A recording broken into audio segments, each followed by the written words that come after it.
আজকের আমি বানাতে চলেছি গোবিন্দভোগ চালের পায়েস। আর সেই পায়েস যদি খেজুরের পাটালি গুড় দিয়ে বানানো যায় তাহলে তো আর কথাই হবে না।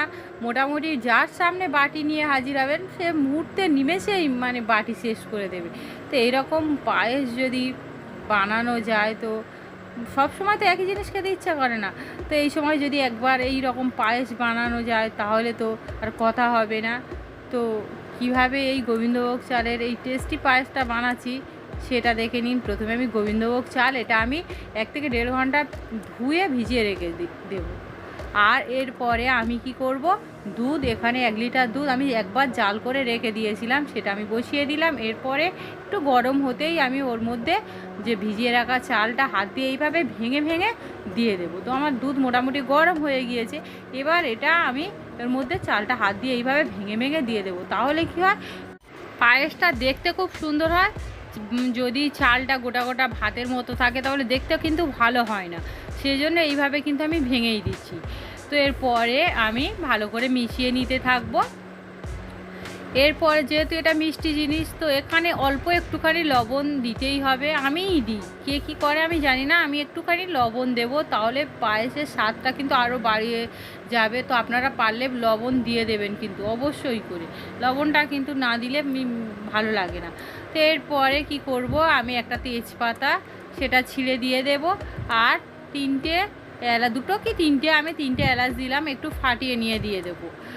তারপরে এগুলো কিছুক্ষণ পরে আমি তুলে ফেলে দেব, কিন্তু এখন দিয়ে দিলাম। তারপরে আমি ভালো করে এটা মিশিয়ে নিতে থাকবো। আর উপরে যে সরটা তৈরি হবে সেটা বারবার ভেঙে দিতে থাকবো, তাহলে কি হয়, পায়েসটা খেতে আরও দুর্দান্ত লাগবে। এবার আমি ওর মধ্যে দিয়ে দেব একটা পাউডার দুধ, 10 টাকার পাতা, সেটা দিয়ে ভালো করে মিশিয়ে দেব।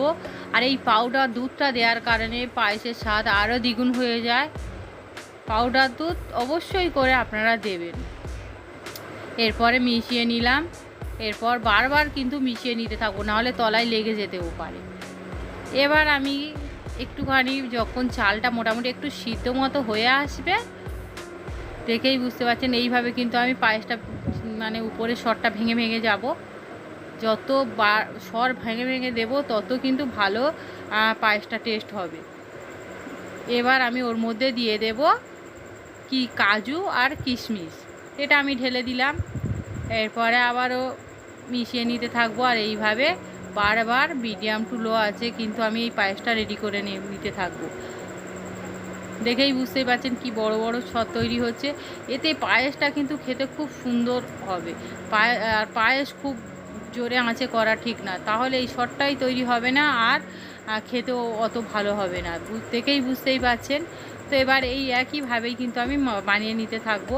এবার দেখেই বুঝতেই পারছেন মোটামুটি আমার অনেকটা ঘনও হয়ে এসছে, আর চালটাও আমার মোটামুটি সিদ্ধ হয়ে এসছে। আমি একটা চাল চেপে দেখাচ্ছি, একদম দেখুন একদম সিদ্ধ হয়ে এসছে। এবার আমি ওর মধ্যে যে খেজুরের পাটালি গুড় বললাম সেটা দিয়ে দেব। আপনারা যদি পারেন, হয়তো সবার কাছে তো এই সময় খেজুরের গুড় থাকে না, আপনারা চিনি দিয়ে বানাবেন। তো আমার কাছে আছে, আমি দিয়ে বানাচ্ছি। এরপরে মিশিয়ে দেব, মিষ্টিটা আপনারা বুঝেই দিয়ে দেবেন। এখানে আমার আরও একটুখানি লাগবে, তো আমি আরও একটুখানি দিয়ে দিলাম। তারপরে ভালো করে মিশিয়ে নেব, নিয়ে আমি পায়েসটা আরেকটু ঘন করে নেব। তো এইভাবে জাল করতে করতে আমি আরও ঘন করে নেব। দেখুন কতটা ঘন আমি রেখেছি। এরকম ঘন অবস্থায় আমি গ্যাসটা অফ করে দেব। তাহলে কি হয়, এতে করে আরও মোটামুটি ঠান্ডা যখন পায়েসটা হয়ে যাবে তখন আরও ঘন হয়ে যাবে। তো এবার গ্যাস অফ করে এটা আমি চাপা দিয়ে রেখে দেব একটু ঠান্ডা হওয়ার জন্য। তো ঠান্ডা হয়ে গেছে। এবার আমি দেখুন মনে হচ্ছে যেন দইয়ের মতো দেখতে লাগছে। এবার আমি এটা একটু ঘেটে নেব। তারপরে আমি কি করব, পরিবেশনের জন্য বাটিতে সার্ভ করে দিচ্ছি। আর আপনারা অবশ্যই এই রকমভাবে একবার যদি বাড়িতে গোবিন্দভোগ চালের পায়েস বানান, আর খেতে কেমন হয়েছে সেটাও কিন্তু অবশ্যই আমাকে জানাবেন। আমার এই পায়েসের রেসিপি যদি ভালো লাগে তাহলে আমার চ্যানেলকে লাইক, কমেন্ট, শেয়ার ও সাবস্ক্রাইব করে পাশে থাকা বেল আইকন প্রেস করে দেবেন। যাতে আমি পরবর্তী ভিডিও দেওয়ার সঙ্গে সঙ্গে আপনারা প্রথমেই দেখতে পান। সবাই ভালো থাকবেন, সুস্থ থাকবেন। ধন্যবাদ সবাইকে। দেখা হবে পরের রেসিপি।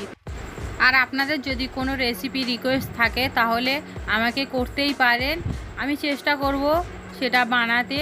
তবে এখন আমার মতো করে আমি বানাই। আমার একটা ছোট বাচ্চা মেয়ে আছে, তো তাকে সামলে রেখে আমার বানাতে হয়, একটু সমস্যা হয়। তবে আমি তবু চেষ্টা করব অবশ্যই আপনাদের রিকোয়েস্ট রাখার। সবাই পাশে থাকবেন এই আশা রাখি। আজকের মতো ভিডিওটা এখানেই শেষ করলাম।